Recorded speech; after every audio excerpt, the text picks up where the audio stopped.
চাওক আমি কৈ আছো বাৰে বাৰে যে অসমত অসমীয়া জাতিৰ অস্তিত্ব বিপন্ন হৈছে আমি কৈ আছো যে অসমত অসমীয়া ভাষা সংস্কৃতিৰ প্ৰতি আচলতে বিপদ নামি আহিছে এই চৰকাৰখনে অসমীয়া জাতিৰ ভৱিষ্যত নিৰ্ণয়কৰ কাৰণে কোনো পৰিকল্পনা কৰা নাই অসমীয়া জাতিৰ অস্তিত্ব ৰক্ষাৰ কাৰণে কোনো পৰিকল্পনা কৰা নাই কিন্তু ইয়াত কি হৈছে অসমত থাকিয়ে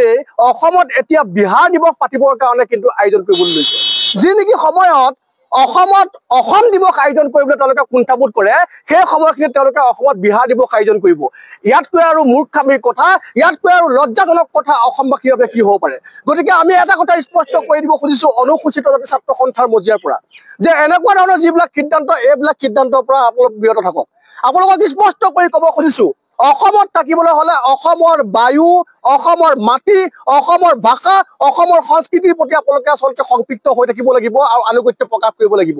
ইয়াত বিহাৰ দিৱস পাতিবলৈ দিয়া নহ'ব আৰু যিসকলে বিহাৰ দিৱসৰ দৰে কেৱল মাত্ৰ বিহাৰ দিৱসৰ কথা কোৱা নাই ইতিমধ্যে বহিৰাগত বনিয়াই ইতিমধ্যে বিদেশীয়ে অসমখন আচলতে গ্ৰাস কৰি পেলালে আৰু এই গ্ৰাসৰ পৰা মুক্ত কৰিবৰ কাৰণে আমি যিকোনো পন্থা ল'বলৈ কিন্তু সাজু আছো আৰু অকল বিহাৰ দিৱসৰ কথা কোৱা নাই যিকোনো পদক্ষেপ বহিৰাগত বৰপীয়া পাই দিব পৰা যিকোনো পদক্ষেপ গ্ৰহণ কৰাৰ আগতে 100 বাৰ চিন্তা কৰক অন্যথা কিন্তু অসমত গৰু পিতল খাবলৈ আপোনালোক কিন্তু সাজু হৈ থাকক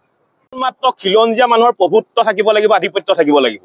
ইয়াত অনা অসমীয়া দপদপিনি আমি সহ্য নকৰো আৰু যিকেইটা অনা অসমীয়া অসমত থাকি বিহাৰ দিৱস উদযাপন কৰিবলৈ আৰম্ভ কৰিছে বা কুচকাজ আৰম্ভ কৰিছে তেওঁলোকক সকীয়া দিছো এই সিদ্ধান্তৰ পৰা বিৰত থাকক অন্যথা কিন্তু এটা কথা স্পষ্ট আমি গৰু পিতন দিবলৈ কিন্তু আমি তাৰ বাবে সাজু হ'ম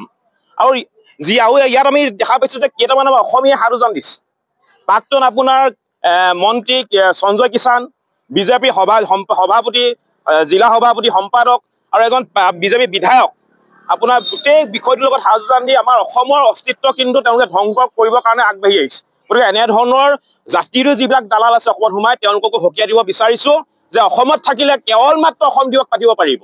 অসমত থাকিলে অসম দিৱস পাতিবলৈ পাৰিব আৰু অসমত যিসকল নমস্য ব্যক্তি আছে তেওঁলোকক শ্ৰদ্ধা কৰিব জানিব লাগিব শিকিব লাগিব আৰু অসমত থাকি অসমত যিসকল অসমীয়া ভাষাৰ প্ৰতি শ্ৰদ্ধাশীল নহয় অসমীয়া জাতিৰ প্ৰতি শ্ৰদ্ধাশীল নহয় অসমীয়া সংস্কৃতিৰ প্ৰতি শ্ৰদ্ধাশীল নহয় তেনেধৰণৰ অনা অসমীয়াক প্ৰয়োজনত কিন্তু আমি অসমৰ পৰা খেদা হ'ব এইটো কথা স্পষ্ট চাওক অসমীয়া জাতিৰ অস্তিত্ব ৰক্ষাৰ গভীৰ ক্ষণত এই মুহূৰ্তত আকৌ বিহাৰ দিৱসৰ প্ৰস্তুতি এই কথাটো আচলতে অসমীয়া জাতিৰ ৰাইজক দুখ দিছে আৰু এই বিহাৰ দিৱস পাতিবলৈ কোন ওলাই আহিছে বিহাৰ যিসকলৰ অসমীয়া জাতিৰ প্ৰতি কোনো ধৰণৰ অৱদান নাই হিপাৰ লগত সংপৃক্ত নহয় এনেকুৱাখিনি মানুহে ইয়াত বিহাৰ দিৱসৰ দৰে প্ৰস্তুতি চলাবলৈ বিচাৰিছে আমি এইটো কোনো কাৰণতে সহজভাৱে মানি নলওঁ তেওঁলোকক আমি এটা কথা স্পষ্ট ভাষাৰে কৈছো অসমত অকল অসম দিৱস চলিব ইয়াত কোনো কাৰণতে বিহাৰ দিৱসৰ দৰে কাৰ্যসূচী ইয়াত চলিবলৈ দিয়া নহ'ব আৰু এই দিৱস এনেধৰণৰ কাৰ্যসূচী অসমত থকা শান্তি সম্প্ৰীতি আৰু ঐক্য সংস্কৃতিত বিৰূপ প্ৰভাৱ পেলাব অনাগত দিনত গতিকে এই কাৰ্যসূচী তেওঁলোকে ইমানতে স্থগিত ৰাখিবৰ কাৰণে আমি তেওঁলোকক সকিয়নি প্ৰদান কৰিছো আৰু আহিবলগীয়া দিনতো যাতে এনেধৰণৰ সিদ্ধান্ত তেওঁলোকে যাতে মনলৈও যাতে নানে তাৰ কাৰণে আমি তেওঁলোকক চৰম সকিয়নি প্ৰদান কৰিছো চাওক কেৱল মাত্ৰ ব্যৱসায় বাণিজ্যৰ স্বাৰ্থত অসমলৈ আহি খোপনি পোতা এইসকল মানুহে আচলতে অসমীয়া কৃষ্টি সংস্কৃতিটো কোনোদিন আকোৱালি লোৱাই নাছিলে আৰু আজি এনেকুৱা এটা অৱস্থা পাইছে যিটো অৱস্থাত আচলতে আমাৰ বিহাৰ দিৱসৰ দৰে এটা কাৰ্যসূচী অসমত লোৱাৰ সিদ্ধান্ত লৈছে যিটো আমি অসমীয়া যুৱ মঞ্চই তীব্ৰ ভাষাৰে গৰিহণা দিছো এটা কথা আমি সকীয়াই দিব বিচাৰিছো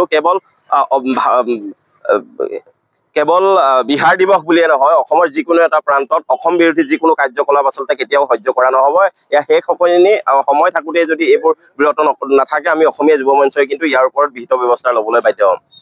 অসমৰ সংবাদ জগতখনৰ বাবে এক সুখৰ খবৰ আপোচবিহীন ৰাইজৰ কণ্ঠ সাপ্তাহিক কবচ পুনৰ এবাৰ অসমৰ ৰাইজৰ মাজলৈ স্বত্বাধিকাৰী প্ৰণীতা কলিতাৰ দ্বাৰা প্ৰকাশিত আৰু আপোচবিহীন একাংশ নপুৰণি অভিজ্ঞতাপুষ্ট সাংবাদিকৰ দ্বাৰা প্ৰচাৰিত তথা eco printing press Guwahati Katabari গড়চুকত মুদ্ৰিত সাপ্তাহিক কবচ এতিয়া অসমৰ বিভিন্ন প্ৰান্তত উপলব্ধ আমাৰ ঠিকনা মুখ্য কাৰ্যালয় অসম ফৰেষ্ট স্কুল হৰি মন্দিৰ পথ গুৱাহাটী আৰু উপ কাৰ্যালয় Kalita market Bijoynagar Kamrup Assam mobile number হৈছে 9435114666 70024728813 আমাৰ ইমেইল আইডি হৈছে kobos2025@gmail.com